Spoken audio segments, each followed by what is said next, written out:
ঢাকা বিশ্ববিদ্যালয়ের ছাত্রদল নেতা শাহরিয়ার আলম সাম্য হত্যার পর এবার তার বড় ভাই সর্দার আমিরুল ইসলাম সাগর রাজনীতিতে নতুন পরিচয়ে যুক্ত হলেন।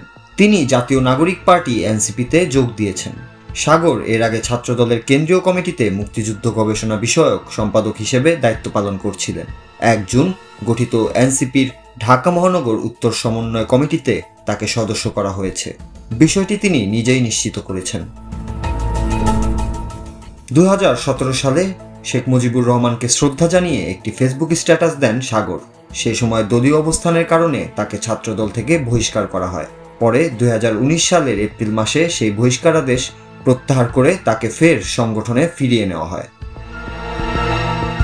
শাহরিয়ার আলম সাম্য ছিলেন ঢাবির এফ রহমান হল ছাত্রদলের সাহিত্য ও প্রকাশনা সম্পাদক। গত ১৩ই মে সোহরাওয়ার্দী উদ্যানের পাশে দুর্বৃত্তদের ছুরিকাঘাতে তিনি নিহত হন। এরপর থেকেই ছাত্রদল সাম্য হত্যার বিচার দাবি করে আন্দোলন চালিয়ে যাচ্ছে। এক পর্যায়ে তারা টানা ১ সপ্তাহ শাহবাগ অবরোধ করে ভিসি ও প্রক্টরের পদত্যাগ দাবি করেন।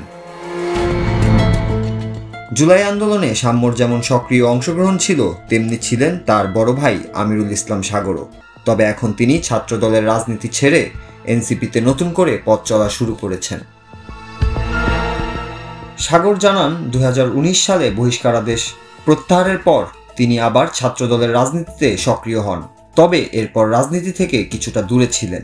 তার ভাষায় তিনি জিয়াউর রহমানের আদর্শে বিশ্বাসী, কিন্তু গতানুগতিক রাজনীতির বাইরে নতুন রাজনৈতিক ধারার ভাবনা থেকেই জাতীয় নাগরিক পার্টিতে যোগ দিয়েছেন বলে জানিয়েছেন তিনি। সাগর বলেন, আমার বাবাও ছিলেন ছাত্রদলের প্রতিষ্ঠাকালীন নেতা। এখন জাতীয়তাবাদী রাজনীতিকে ভিন্নভাবে এগিয়ে নিতে চাই। Noor Raju, Bangla TV news desk.